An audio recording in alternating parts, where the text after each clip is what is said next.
Hi, welcome to Curtain Call. I'm Hedy Weiss, theater and dance critic for the Chicago Sun-Times, and today we are in a rehearsal room at the Goodman Theater with Robert Falls, the artistic director, and Rebecca Gilman, playwright of Luna Gale, whose work is going to receive its world premiere here. So, welcome. Thank you. Thank you. Well, let's first go into what the play is about.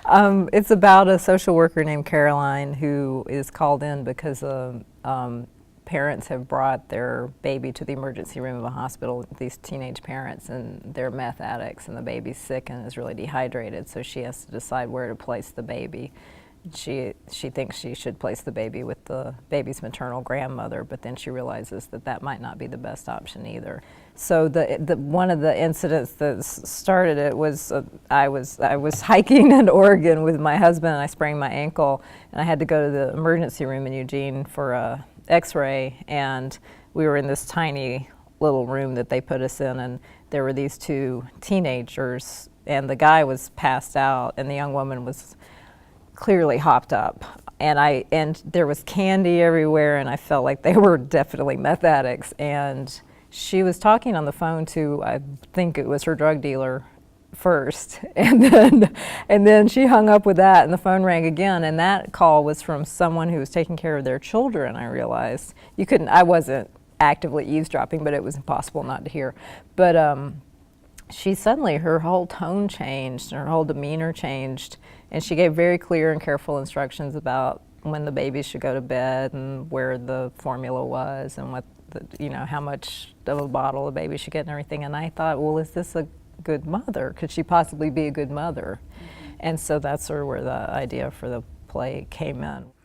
You know, in reading about it, it struck me that it has sort of echoes of two very classic playwrights. One, Ibsen, because it's a problem issue play, a societal play, and also Brecht's Caucasian Chalk Circle, where the mother has to decide if she's going to let go of her child or not let go. Did you think about either of those when you were working on it, or? I didn't, but thanks for the comparison. I like those comparisons. Those are two of your favorite. They're two of my favorite writers, so I'm sure that it's influenced how I approach things. Did you do some hardcore research beyond those initial experiences? I did, and sadly, the information is very easy to find, and I say sadly because everything is so codified and institutionalized in terms of Department of Human Services, and the manuals you can find online. Every sort of thing for anybody who's unfortunate enough to sort of end up in this situation is readily available. What was the most surprising thing maybe that you read or that you encountered? I guess, and it's in the play, was a manual called Tough Problems, Tough Choices for Social Workers. And that was the original title of this play, wasn't it? It was. And it's essentially just a series of flow charts that gives you a situation, a child has been physically abused. If the caretaker of the child admits to the abuse, then you do this. If not, then you do this. And it was very detailed scenarios, but it makes you realize that all of these problems have been encountered so often and so sort of pandemically that this sort of a document can exist. So I'm curious about the whole idea of working on a world premiere and what that responsibility is and what the questions you ask that might be different from working on a classic. Well, they're completely different, of course, and I've said that before, and it's part of the pleasure, and I feel very lucky to have spent my entire career going back and forth from Shakespeare's Measure for Measure to this becoming my next play, to then working on a classic again, and then working on a new play. I always try to go back and forth. But first and foremost, you're always trying to serve the play first and foremost, but it becomes far more difficult to understand what the playwright intended when the playwright was writing the play 400 years ago. And clearly the culture has changed and the way a play has been produced has changed. And I think it's impossible in the case of working on a play to sort of avoid Freud and Marx and the Holocaust and any number of things that have occurred in the 400 years that we have to take a lens and look through. But I'm always trying to do the play, but I realize I have a strong interpretive responsibility to filter it through a director's sensibility and a designer's sensibility.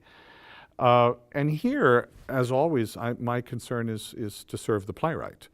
That, you know, Rebecca and I are in the rehearsal every day, every hour, working together on our play, on her play. But So I'm that's there. one main difference. You have the writers in the room. Yeah, you have the writer in the room. I think that there is room for oh gosh, I don't want to say radical interpretation, but you know, I know that if this play gets produced in Germany, it's going to have an entirely different aesthetic by the fact that it's going to be produced by German artists and German Or in audiences. China, or in, yeah.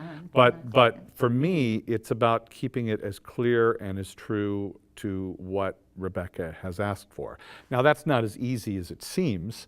There's a lot of work, right, in sort of digging it out and exploring it and collaborating it.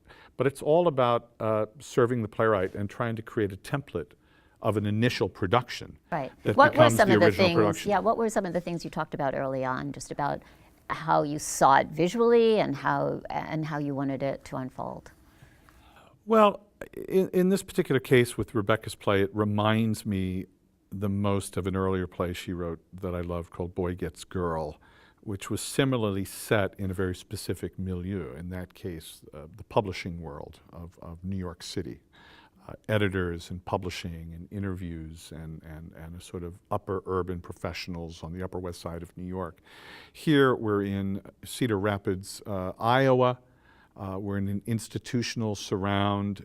It's almost all harshly lit, like this room, under fluorescent lights. You know, it's offices, it's bureaucracies, it's long corridors. So, but it's also a lot of scenes. Both plays have about 15 or 16 scenes that need to be achieved rather quickly. And for me, I knew from the beginning that I wanted these scenes to be rather realistically created, that I want the actors to sit in a very real world, but we needed to get from scene to scene rather quickly.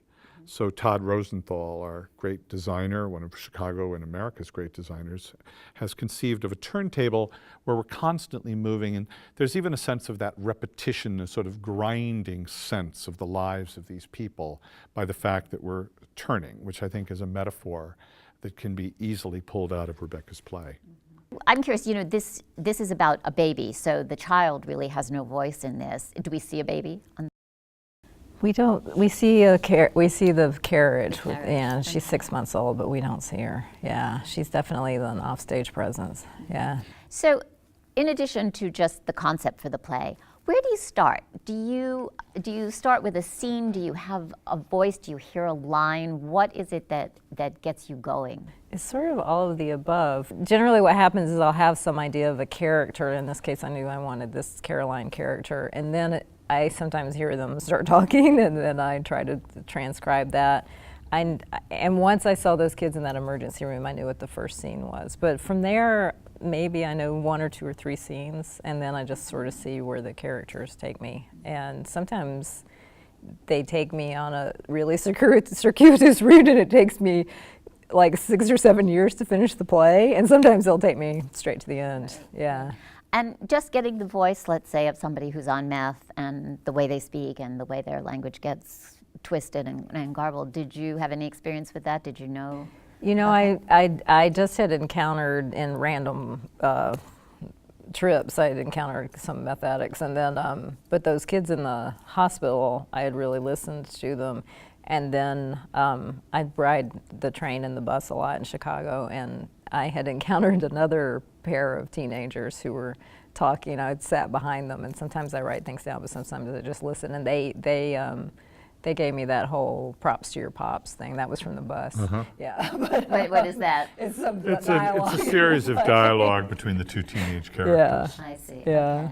Okay. So I just sort of, once I have a character in my head, then I just sort of keep my ears open to, you know, just how people, because I write naturalistic plays and it's idiomatic dialogue, so I just sort of try to listen to strangers as much as I can. And I should also say, I think that's one of Rebecca's great strengths. I mean, I work with a lot of new plays and a lot of writers, and often you find a very consistent way of talking that the characters, it's a little Shavian in that sense, that the way Shaw's characters sort of all sound like George Bernard Shaw, and it became very exciting.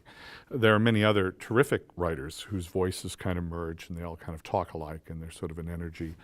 What Rebecca does, which I think is kind of extraordinary, is she really finds the right syntax and rhythm and language of her characters, no matter if she's writing in a lower class milieu of characters like The Glory of Living, or sort of lower middle class characters like Blue Surge, or 19th century characters, actors and figures in Johnstown Flood, or, you know, the earlier play Boy Gets Girl, the sort of very highly educated, hyper-articulate world of Boy Gets Girl, that she finds it. And what I love is that the characters are very, very distinctive. And I always know Rebecca's plays because the attention to the way her characters speak and the way they sort of clash with each other verbally in a very unique and different ways. You can have 5 characters on stage, but they're all fighting for what they want in a very personal, very specific linguistic way. Playing the role of the social worker is Mary Beth Fisher, who's worked in a lot of your plays before, who's worked in things you've directed, and who's kind of a real powerhouse actress, very smart, very acerbic. Did you think of her immediately? Did you talk to her about it, or? We talked to her fairly quickly and fairly immediately. You know, Mary Beth created, in collaboration with Rebecca and her directors, 2 of the essential, you know, Rebecca Gilman roles. I'm forgetting their names. Was it Teresa and Boy Gets Girl, and Sarah in Spinning into Butter. Spinning into Butter. Yeah. So 2 of Rebecca's finest plays and her most produced plays around the world, Mary Beth created those roles. And that's a sort of wonderful collaboration to have, you know, with any actor. I mean, so many of the greatest plays were created in collaboration with great actors. Do you have actors' voices in your head sometimes when you write? I do occasionally, and in this case, I thought of Mary Beth really early on. And I've been wanting to write something for Mary Beth for ages, but the play it just hasn't happened. Whatever play I was writing, like, her character never came in the door, but this one I knew would be a good part for her, yeah. And then the 2 young meth addicts, the parents, they are not from Chicago. No, Colin is. Oh, Colin is from Chicago. Colin's far from here. He's a young actor recently out of DePaul. And Raina was an actress who auditioned for me for a play I was doing by Beth Henley. I see. In New York.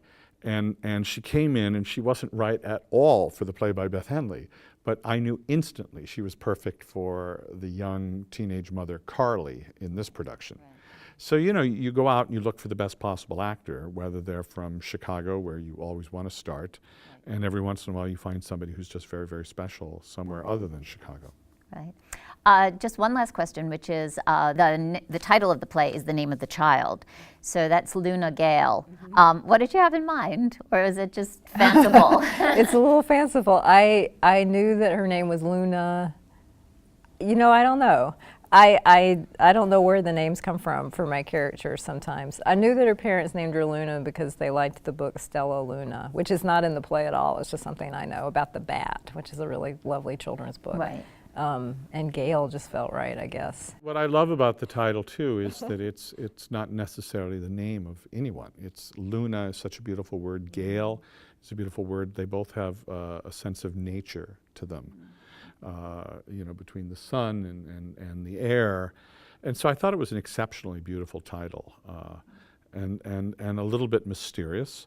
And I thought, ironic as many of Rebecca's plays are, with the fact that, as you said, we're giving voice to a character who has no voice by giving her the title of the play. Right. And also giving her a lyrical voice for a life that might not be so happy. Right. Well, thank you both very thank much. you. Oh, Thanks thank very you much. so much for having us. And thank you for joining us on Curtain Call.